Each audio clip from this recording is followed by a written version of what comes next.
আসসালামু আলাইকুম এভরিওয়ান। 16 বছর পর গল্পের 5 নাম্বার পর্ব। তো চলো বেশি কথা না বলে গল্প শুরু করা যাক। আমরা দুজন এদিকে নিজেদের নিয়ে ব্যস্ত থাকলেও ওইদিকে ঘুম নেই 4টে মানুষের চোখে। আপনারা কাদের কথা ভাবছেন জানি না, তবে আমি বলছি আয়াস, নীরব, রাতুল আর আমার সিনিয়র স্যারের কথা। এতক্ষণে হয়তো ওরা আমাদের দুজনের ফোনে অনেক ট্রাই করেছে, কিন্তু নেটওয়ার্ক তো নেই। চলুন একটু দেখিয়ে আনি আপনাদের ওদের রিয়াকশনটা। আয়াস বলল, ওদের কি হয়েছে বলতো? রাতুল বলল, বুঝতে পারছি না, এতক্ষণে তো চলে আসার কথা। আয়াস বলল, কোনো বিপদে পড়েনি তো? নীরব বলল, আমাদের এখন কি করা উচিত? এগিয়ে যাব?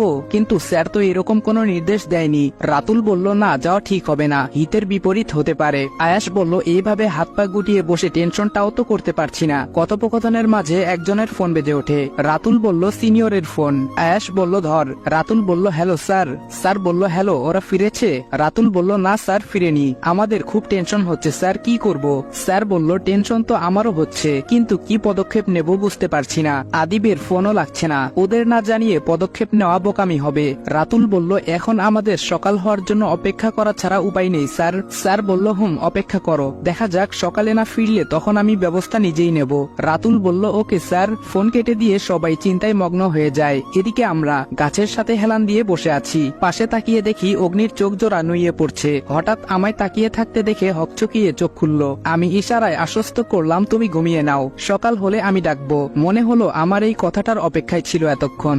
বলতে বলতেই চোখ জোড়া বন্ধ করে নেয়। খারাপ লাগারই কথা, একজন সাধারণ মানুষের এই অবস্থাটা হলে এতক্ষণে হয়তো হার্ট অ্যাটাক করত। আমিও এক প্রকার জোর করে চোখ দুটির সাথে যুদ্ধ করেই খুলে রেখেছি, কারণ দুজন সমানে ঘুমিয়ে পড়লে সমস্যা। তাই বসে বসে আকাশ পাতাল ভাবছি। ভাবতে ভাবতে এদিকে ভোরের আলো ফুটে উঠেছে। আমি অগ্নিকে ডাক দিলাম। অগ্নি বলল, আমি বললাম, অগ্নি ওঠো, আমরা বের হব এখন। কথাটা শুনে এতক্ষণে তার জ্ঞান এলো। চারদিকে তাকিয়ে রাতের কথা মনে পড়লো তার। অগ্নি বলল, কোন দিকে যাব স্যার? আমি বললাম, বুঝতে তো পারছি না, রাতে কোন দিক দিয়ে এসেছিলাম। রাতের অন্ধকারে আর জঙ্গলে এসে এলোমেলো ভাবে ঘুরে এখন দিকটাই হারিয়ে ফেলেছি আমরা। তবুও একটু চারদিকে ঘুরে একদিকে তাকাতেই নিচের দিকে চোখ আটকে যায় আমার। আমি বললাম, পেয়ে গেছি। অগ্নি বলল, কি স্যার? আমি বললাম, এই দেখো রক্তের ফোঁটা, যেটা তোমার ক্ষত থেকে পড়েছে। তার মানে কাল রাতে আমরা এদিক থেকে এসেছি, আর এর মানে হলো স্কুল এরিয়া এদিকে। চলো বলেই দুজন হাঁটা ধরলাম, কিন্তু অনেকটা আসার পর আবার মুশকিলে পড়ে গেলাম। এখন রাস্তা দুটো, কোন দিকে যাব?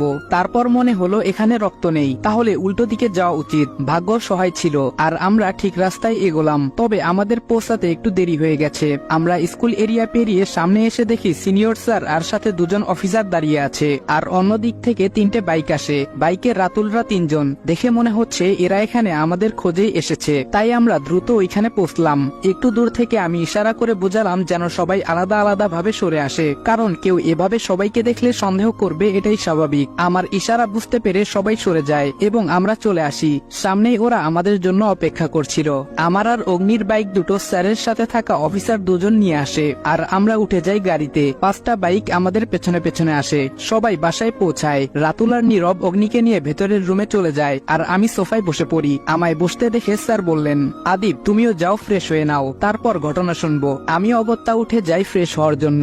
আমি বেরিয়ে এসে দেখি সবাই ড্রয়িং রুমে বসে আছে, আর পাশের সোফায় হেলান দিয়ে আছে অগ্নি। আমি বললাম, অগ্নি, তুমি এখানে কেন? ভেতরে গিয়ে রেস্ট নাও। অগ্নি বলল, আমি ঠিক আছি স্যার। বেচারাকে দেখে বোঝা যাচ্ছে ঠিক নেই, তবে আমাদের প্রফেশনটাই এমন, এত সহজে দুর্বল হওয়া চলে না।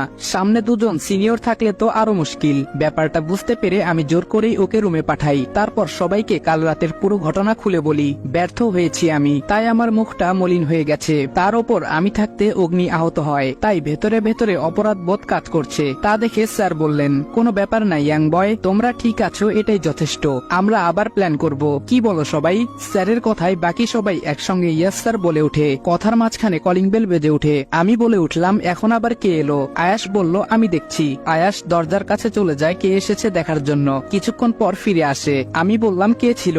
আয়াস বলল, স্যার, ডেলিভারি বয়। আমি বললাম, কিসের ডেলিভারি? আয়াস বলল, খাবার। সে দাঁড়িয়ে আছে বাহিরে। স্যার বললেন, কেন? আয়াস বলল, স্যার, আমার মনে হয় সে ভুল ঠিকানায় এসেছে, আমি তো খাবার অর্ডার করিনি। পেছন থেকে নীরব বলে উঠল, আরে হাদারাম, তুই ছাড়া এই বাসায় আরো মানুষ থাকে, সেটা জানিস? আয়াস বোকার মতো তাকিয়ে আছে। নীরব বলল, আমি করেছি অর্ডার। বলেই আয়াসের মাথায় চাটি মেরে দরজার দিকে এগিয়ে যায়। নীরবের সাথে তাল মেলায় রাতুল। রাতুল বলল, তুই সত্যি একটা হাদারাম, তোকে এই প্রফেশনে সাজেস্ট করে কে রে? আয়াস বলল, তোর দাদা। রাতুল বলল, বলিস কি ভাই? আমার দাদা মহাশয় তো আমি ইনস্টল হওয়ার আগেই আনইনস্টল হয়ে গেছিল। তোকে কি স্বপ্নে এসে সাজেস্ট করেছে? আয়াস বলল হুম করেছে। রাতুল বলল ইটস নট ফেয়ার, আমায় তো কোনোদিন করেনি। আয়াস বলল দাদা মহাশয় ভালো করে জানে কাকে করা উচিত। ওদের খুনসুটি চলতে থাকে আর আমরা বসে বসে বিনে পয়সায় বিনোদন নেই। চেয়ে দেখি স্যার ওদের কথাবার্তা শুনে হাসছে। এসবের মাঝখানে নীরব এসে সবাইকে ডাকলো খাবার খাওয়ার জন্য, আর সে একটা প্লেট নিয়ে রুমের দিকে যায় অগ্নিকে খাওয়ানোর জন্য। ভেতরে আরেক যুদ্ধ বেঁধে গেছে। সবাই পেছনে ফিরে দেখি অগ্নি এক হাতে খাবারের প্লেট নিয়ে আমাদের দিকে এগিয়ে আসছে, আর নীরব দরজার সামনে কোমরে হাত দিয়ে দাঁড়িয়ে আছে। অগ্নির অভিযোগ সে ঘরে একা খাবে না, কিন্তু ডক্টর ওকে রেস্ট নিতে বলেছে, যার জন্য ওদের মধ্যে যুদ্ধ বেঁধে যায়। শেষমেশ না পেরে নীরব নিজেও এসে বসে পড়ে। সবাই একসাথে বসে খেয়ে নেই। খাওয়ার মাঝে চলতে থাকে ওদের চারজনের খুনসুটি। দেখে বোঝাই যাচ্ছে এরা এই কয়দিনে বেশ ভাব জমিয়ে নিয়েছে, নিজেদের মধ্যেই যেন একটা পরিবার। তবে নীরব আর অগ্নি আগে থেকে বেস্ট ফ্রেন্ড ছিল।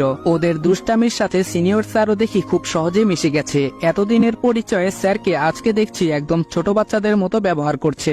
আসলে প্রত্যেকটা মানুষের মনেই একটা মানব শিশু থাকে, যেটা কর্তব্যের নিচে চাপা পড়ে থাকে, আর স্যার তার বাস্তব উদাহরণ। কত সহজে কাজ ভুলে সবাই আনন্দে মেতে উঠেছে। খাওয়া শেষ করে সবাই উঠে পড়ে। আয়াস আর নীরব সব গুছিয়ে নেয়। সবাইকে বিদায় জানিয়ে স্যার চলে যান নিজের কাজে, আর আমি ওদের সাথে টুকটাক কথা বলে অগ্নিকে রেস্ট নেওয়ার আদেশ দিয়ে বেরিয়ে পড়ি। ম্যানেজারকে ফোন দিয়ে জানিয়ে দেই আমার খুব জ্বর, যার জন্য বিছানা ছাড়তে পারছি না। সে আমার ছুটি মঞ্জুর করে নেয়। তাই আর টেনশন না নিয়ে বাসায় চলে আসি। রাতুল, আয়াস, নীরব চলে যায় অফিসে, কারণ ওরা না গেলে সমস্যা। আর অগ্নির ছুটি আগে থেকেই নেওয়া। ওর গ্রামের বাড়িতে একটু সমস্যা হয়েছে বলে কান্নাকাটি করে আগেই ওকে ছুটিতে রেখেছি। আমি দরজা নক করতে ভাবি দরজা খুলে দেন। ভাবি বলল তুমি কাল রাতে কোথায় ছিলে? এই রে দেখে ফেললো, কিন্তু আমি তো খুব সাবধানে বেরিয়েছি। আমি বললাম মানে? ভাবি বলল তুমি কাল বাসায় ছিলে না। আমি বললাম না মানে। ভাবি বলল আমি দেখেছি কাল তুমি বাইরে গেছো 12টা নাগাদ, অন্ধকার থাকলেও তোমায় আমি চিনতে ভুল করিনি। আমি বললাম আসলে আমার একটা বন্ধুর একটু সমস্যা হয়েছিল, আর সে এই শহরে নতুন, তাই আমাকে যেতে হয়। ভাবি বলল তাহলে এত লুকিয়ে চুরিয়ে যাওয়ার কি আছে? উফ, এ তো রীতিমতো জেরা করেই চলেছে দেখছি। আমরা কোনোদিন আসামিকেও এত জেরা করিনি। আমি বললাম আমি তো লুকিয়ে যাইনি, রাতে সবাই ঘুমোচ্ছে, ঘুমের ডিস্টার্ব হতে পারে ভেবে এভাবে গিয়েছি। ভাবি কিছু বলল না। মুখ দেখে মনে হয় আমার যুক্তিটা ঠিক হজম হয়নি। ভাবতে থাক মনে মনে, এই বলে ভেতরে চলে এলাম। রুমে ঢুকে আগে ফোনটা চার্জে লাগিয়ে বাথরুমে ঢুকে গেলাম গোসল করার জন্য। এসে দেখি আমার ফোনটা বাজছে। ফোনে কথা বলে ফোনটা কেটে দেই। ফোনটা ছিল আমার একজন সহকর্মীর, যে অন্য একটি কেসের দায়িত্বে আছে এবং সে বিষয়ে সাহায্য চেয়েছে। মোবাইলটা আবার চার্জে লাগিয়ে আমি ল্যাপটপ অন করে বসে পড়ি কাজ করার জন্য।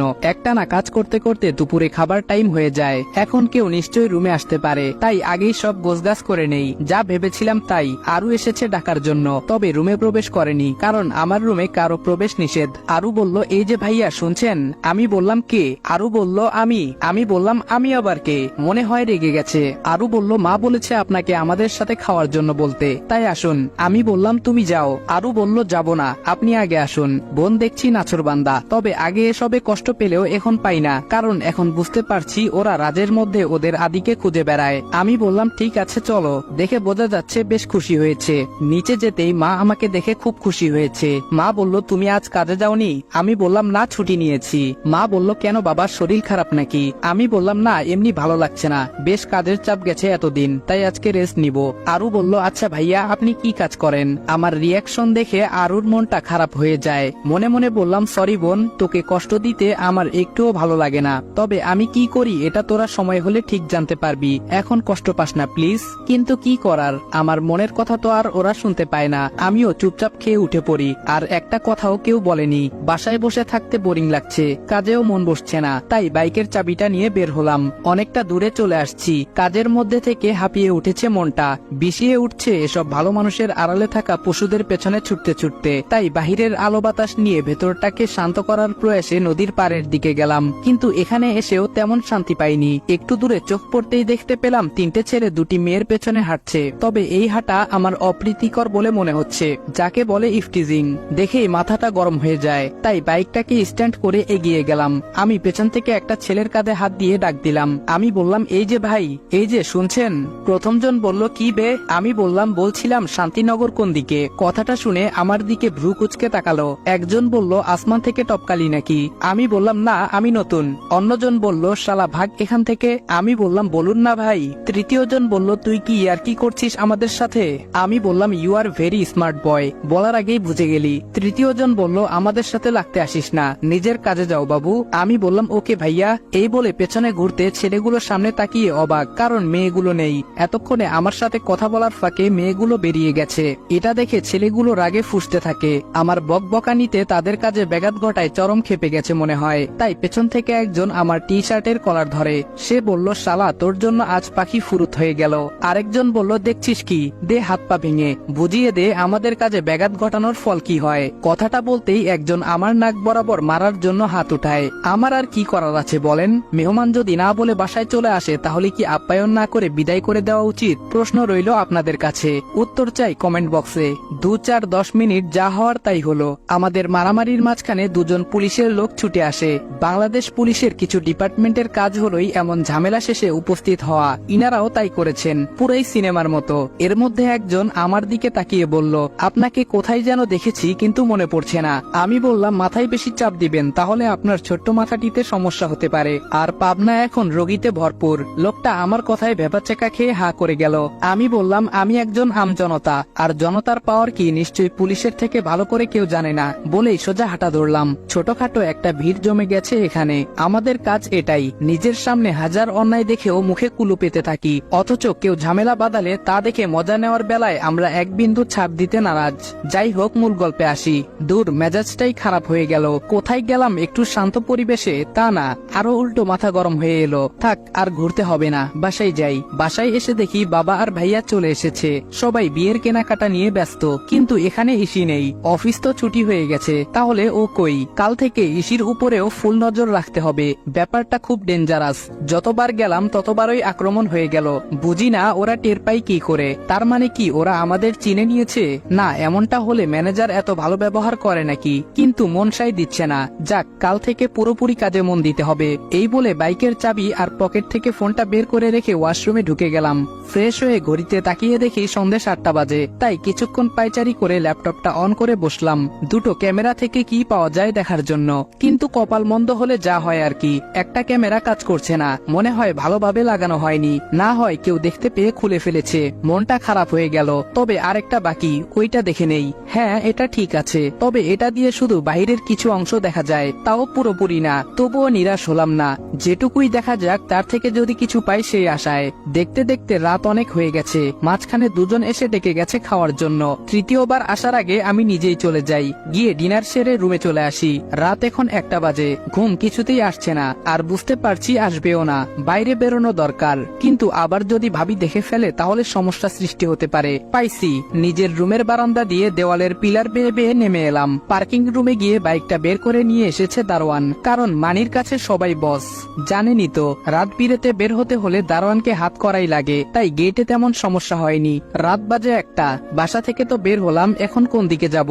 অফিসের দিকে নাকি আবার স্কুল এরিয়ায়, নাকি অন্য কোথাও? রাস্তায় দাঁড়িয়ে আমি ভাবছি স্কুল এরিয়ায় যাওয়া ঠিক হবে না। এত কাঁচা প্রস্তুতি নিয়ে সেখানে যাওয়া বিপদ। তার থেকেও খুবই মারাত্মক জায়গা ওইটা। তাই বাইকটা অফিসের দিকে ঘুরালাম, কিন্তু যা দেখলাম তার জন্য হয়তো আমি প্রস্তুত ছিলাম না। তবুও দেখে যখন ফেলেছি তখন যাওয়া যাক পেছনে। কি দেখলাম তা আপনাদের দেখাই। আমি অফিসের গেটের খানিক দূরে থাকা অবস্থায় একটা গাড়ি বের হলো। হাতে ঘড়িটার দিকে তাকিয়ে দেখি 1টা 33। এত রাতে কেউ অফিসে থাকার কথা না, নিশ্চয়ই গন্ডগোল আছে। তাই নিজের অফিসে ঢোকার চিন্তা ছেড়ে গাড়িটির পিছু নিলাম, কিন্তু বেশি দূর যেতে পারিনি। গাড়িতে থাকা লোক হোক বা লোকগুলো একটু বেশি চালাক বলে মনে হয়। এত রাতে একটা বাইককে তাদের পেছনে আসতে দেখে হয়তো সন্দেহ করে, তাই তাদের গাড়ির বাগ ঘুরিয়ে নেয় আর একটা কাছারি বাড়ির সামনে থামে। কিন্তু অনেকক্ষণ হয়ে গেলেও গাড়ি থেকে কাউকে নামতে দেখিনি। আমিও কিছুক্ষণ আড়ালে লুকিয়ে থেকে সরে আসি। আমি পেছনে আসতেই কিছুক্ষণের মধ্যে গাড়িটি সেখান থেকে বের হয়। মনে মনেই বললাম, আমাকে এত বোকা বানানোর প্ল্যানটা বড়ই কাঁচা হয়ে গেছে উনার। আবারও পিছু নিলাম, তবে এবার অনেক দূর থেকে ফলো করে পেছনে চলছি। সামনে গেলে সন্দেহ করতে পারে আবার।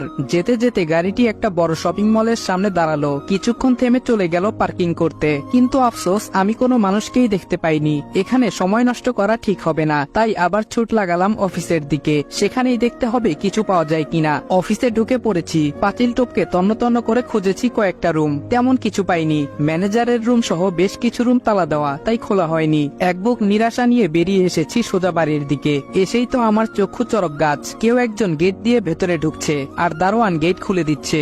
বাপরে বাপ, সে তো দেখি আমার থেকেও এক ধাপ এগিয়ে। আর আমি উনার চিন্তায় মরি। হুম, ঠিক ধরেছেন, ইসি ছিল। এখন দেখছি আমার থেকে বেশি মরিয়া সেই হয়ে উঠেছে কেস নিয়ে। তবে সে ঠিক কোন দিকটাকে প্রাধান্য দিয়ে এগোচ্ছে আমি ঠিক বুঝতে পারছি না। এত বুঝে কাজ নেই, নিজের কাজ করতে হবে।